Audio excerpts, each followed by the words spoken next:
کے بعد مدرسے کے طالب علم درجہ عربی ابتدائی اردو تقریر کے لیے ان کا نام پیش کیا جاتا ہے عمر ہردوئی. وہ آئیں اور اپنی تقریر پیش کریں. عربی قوم کے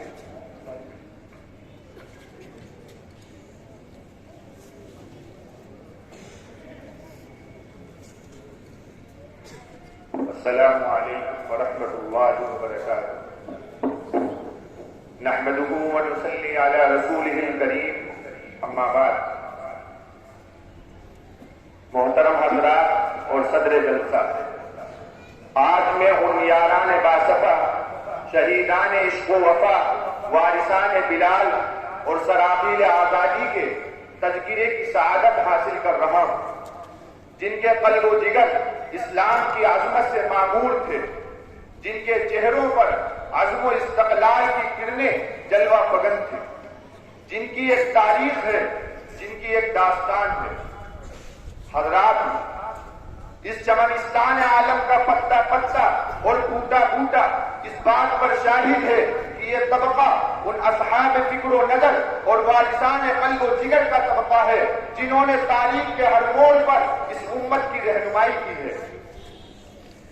یہ ان وارثان قلب و جگر اور شہیدان عشق و وفا کا قافلہ ہے جنہوں نے باطل کا ہر موڑ پر مقابلہ کیا ہے.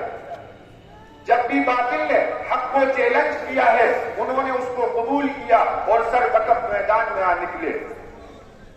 انہوں نے جانے تو دے دی لیکن باطل کو کبھی پیٹھ نہیں دکھائی. انہوں نے سر تو کٹا دیے لیکن میدان جنگ کو چھوڑ کر کبھی نہیں بھاگے. جب جلاد تلوار کو چمکاتا ہوا آگے بڑھا تو انہوں نے مسکرا کر نظر سے نظر ملائی اور یہ کہتے ہوئے تلوار کے نیچے اپنے سر کو رکھ دیا کہ خوشا وقت کے میری موت تیرے پوچھے میں آ جائے، خوشا وقت کے میری موت تیرے پوچھے میں آ جائے، یہی تو زندگی کی آخری ارمان ہے صاحب. غرض یہ کہ انہوں نے باطل کا ہر محاذ پر مقابلہ کیا اور ہر طرح سے مقابلہ کیا. ضرورت پڑی تو گولی چلائی، ضرورت پڑی تو تلوار چلائی، ضرورت پڑی تو نونہالان اسلام کی اصلاح کی. لہذا آج میں انہی سرفروشان اسلام کی تھوڑی سی تاریخ اور ادنا سی جھلک دکھانا چاہتا ہوں کہ انہوں نے جنگ آزادی میں کیا کارنامہ انجام دیا اور ان کا کیا مقام رہا ہے. حضرات، جب ہندوستان کی مقدس سرزمین پر، وہ مقدس سرزمین جس پہ حضرت آدم علیہ نبی کی علیہ السلام کو اتارا گیا، جس مقدس سرزمین سے میر عرب کو ٹھنڈی ہوا آئی، اس مقدس سرزمین پر جب انگریزوں کا ناپاک سایہ پڑا اور وہ اپنی شاطرانہ و عیارانہ چالوں سے یہاں کے مالک بن بیٹھے، جب باشندگان ہند پر طرح طرح کی ظلم و ستم ڈھائے جانے لگے، جب ہندوستانیوں کو غلام بنایا جانے لگا، تو ایسے نازک وقت میں جس شخص نے سب سے پہلے علم بغاوت کو بلند کیا وہ رئیس الاولیاء حضرت مولانا شاہ عبدالعزیز محدث دہلوی. انہوں نے ایسا تاریخی فتویٰ کیا جس کے بعد انگریزوں کی نیندیں حرام ہو گئی. جگہ جگہ آزادی کے شعلے بھڑکنے لگے، جگہ جگہ آزادی کے پرچم لہرانے لگے، سینوں میں ولولے مچلنے لگے اور حوصلوں نے انگڑائیاں لینا شروع کر دی. مسند درس پر بیٹھ کر قرآن و حدیث کا درس دینے والے علماء کرام اور خانقاہوں میں بیٹھنے والے مشائخ اعظام نے اپنے اپنے مدرسوں کو اور اپنی اپنی خانقاہوں کو چھوڑ کر میدان میں آ پڑے نکلے اور فرنگیوں کے خلاف محاذ بنا کر بے سر و سامانی کے عالم میں میدان میں نکل پڑے. اور میں اکیلا ہی چلا تھا جانب منزل مگر، میں اکیلا ہی چلا تھا جانب منزل مگر، راہ رو آتے گئے کارواں بنتا گیا. حضرات گرامی، قصہ یہ ہے کہ اگر ہندوستان کی آزادی میں علماء کرام حصہ نہ لیتے تو یہ ہندوستان کبھی بھی آزاد نہیں ہوتا. یہ علماء کرام ہی تھے جنہوں نے اپنے مقدس لہو سے عروج آزادی کی ہنا بندی کی تھی اور اپنے مقدس خون و جگر سے آزادی کے شجر کو سینچا اور پروان چڑھایا تھا.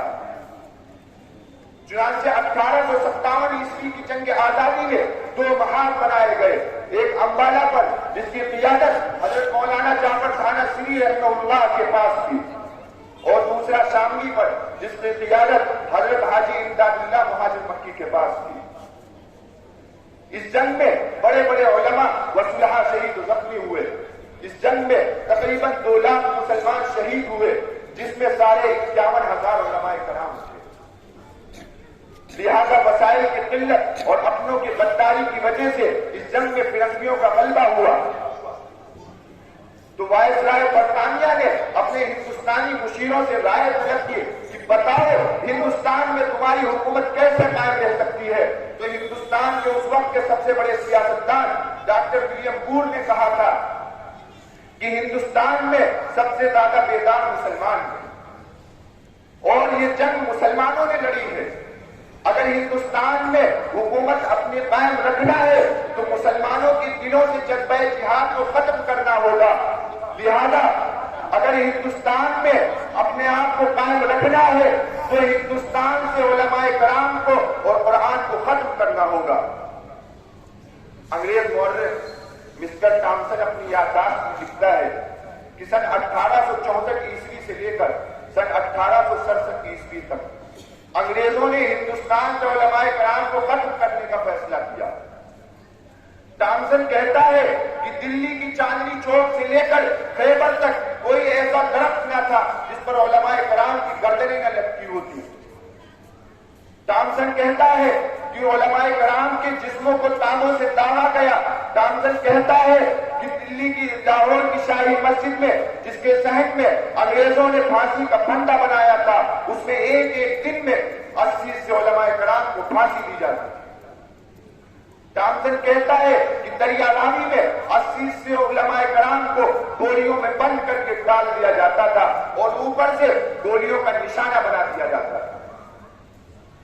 سرفروشی کی تمنا اب ہمارے دل میں ہے، سرفروشی کی تمنا اب ہمارے دل میں ہے، دیکھنا ہے کتنا زور بازو باطل میں۔ الغرض قصہ مختصر کہ اگر ہندوستان کی آزادی میں علماء کرام حصہ نہ لیتے تو یہ ہندوستان کبھی بھی آزاد نہ ہوتا، اور ان مقدس اور پاکیزہ ہستیوں نے جو اپنی قربانیوں کو پیش کیا، اس کی نظیر پیش کرنے سے تاریخ عاجز و قاصر ہے۔